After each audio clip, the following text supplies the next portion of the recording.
মধ্যপ্রাচ্যে যে আশঙ্কার মেঘ ঘনিয়েছে সেই খবর এবার আপনাদের সামনে রাখবো, অর্থাৎ ইরান ইসরায়েল সংঘাত আরো চরম আকার নিয়েছে। আপনাদের জানিয়ে রাখি, গতকাল রাত থেকেই ইরান ইসরায়েলের সংঘাত আরো বেড়েছে।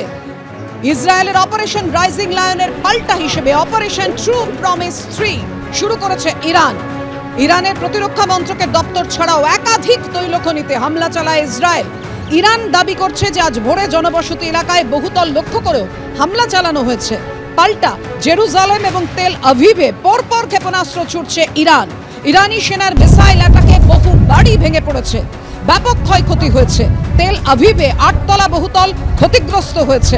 ইরানের ব্যালিস্টিক মিসাইল আছড়ে পড়ে ইসরায়েলের বাট ইয়াম শহরের বহুতলের ওপর। 35 জন নিখোঁজ, শতাধিক মানুষ আহত হয়েছেন। অর্থাৎ সম্মুখ সমরে ইরান ইসরায়েল। এই ইরান ইসরায়েল সংঘাতে আরো উত্তপ্ত পশ্চিম এশিয়া। ইরান ইসরায়েল সংঘর্ষের তীব্রতা বেড়েই চলেছে।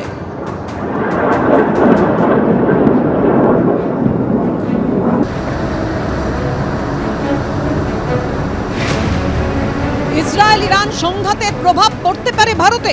পহেলগাঁও কাণ্ডের পর ভারতের পাশে ছিল ইসরায়েল। ভারতের তেলের চাহিদার একটা বড় অংশ আসে ইরান থেকে। আর দুই দেশের সংঘাতে খুব স্বাভাবিকভাবে ঊর্ধ্বমুখী অপরিশোধিত তেলের দাম। আর তেলের দাম বাড়লে জিনিসপত্রের দাম বাড়বে, এটা খুব স্বাভাবিক। ডলারের তুলনায় ফের টাকার দাম কমেছে, প্রভাব পড়েছে শেয়ার বাজারেও।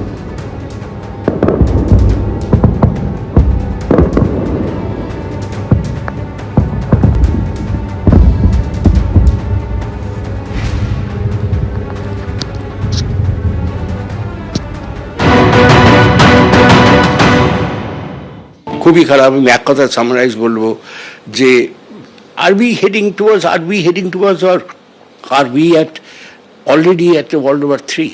It's a deterrent all right. কেন যুদ্ধটা যদি বাইরে চলে আসে, কাইনেটিক ওয়ারে হয়, নিউক্লিয়ার ওয়ার তো হওয়া বোধহয় সম্ভব না, কাইনেটিক ওয়ার হয়, তাহলে yes, Iran is in trouble, there is no doubt about it. অর্থাৎ দীর্ঘস্থায়ী যুদ্ধ হলে যে ভারতের অর্থনীতিতে প্রভাব পড়বে, এই আশঙ্কাই বিশেষজ্ঞরা করছেন। বুঝতেই পারছেন, যেমন প্রভাব পড়েছে শেয়ার বাজারে, যেমন প্রভাব পড়েছে ডলারের তুলনায় ফের কমেছে টাকার দাম, অর্থাৎ বাজারে কতটা প্রভাব পড়েছে বুঝতেই পারছেন। দুই দেশের সংঘাতে ঊর্ধ্বমুখী হয়েছে অপরিশোধিত তেলের দাম। ভারতের তেলের চাহিদার একটা বড় অংশ আসে কিন্তু ইরান থেকে। তাই ইসরায়েল ইরান যত সংঘাত তীব্র হবে, যত যুদ্ধের সময় বাড়তে থাকবে, তত প্রভাব পড়তে থাকবে ভারতের অর্থনীতিতে, এমনটাই মনে করছেন বিশেষজ্ঞরা। এবার আপনাদের জানাই, উত্তপ্ত পশ্চিম এশিয়া কতটা ইরান ইসরায়েলের সংঘাতে। ইসরায়েলের অপারেশন রাইজিং লায়নের পাল্টা অপারেশন ট্রু প্রমিস 3 ইতিমধ্যে শুরু করে দিয়েছে ইরান। গতকাল রাত থেকেই সেই লড়াই আরো তীব্র হয়েছে। ইরানের প্রতিরক্ষা মন্ত্রকের দপ্তর ছাড়াও একাধিক তৈল খনিতে হামলা চালিয়েছে ইসরায়েল। ইরান দাবি করছে আজ ভোরে জনবসতি এলাকায় বহুতল লক্ষ্য করেও হামলা চালিয়েছে তারা। পাল্টা জেরুজালেম এবং তেল আভিভে পরপর ক্ষেপণাস্ত্র ছুড়েছে ইরান। ইরানি সেনার মিসাইল অ্যাটাকে বহু বাড়ি ভেঙে পড়েছে, ব্যাপক ক্ষয়ক্ষতি হয়েছে। তেল আভিভে 8 তলা বহুতল ক্ষতিগ্রস্ত হয়েছে। ইরানের ব্যালিস্টিক মিসাইল আছড়ে পড়ে ইসরায়েলের বাট ইয়াম শহরের একটি বহুতলের ওপর। 35 জন নিখোঁজ, শতাধিক মানুষ আহত হয়েছে।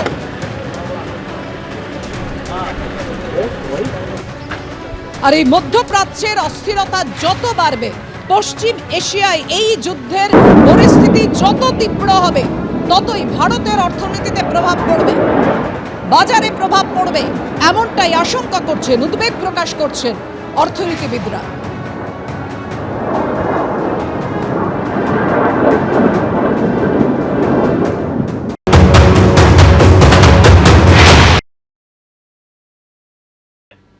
আমরা তো আমদানি নির্ভর, আমাদের তেলটা পুরোটাই আমদানি করতে হয়।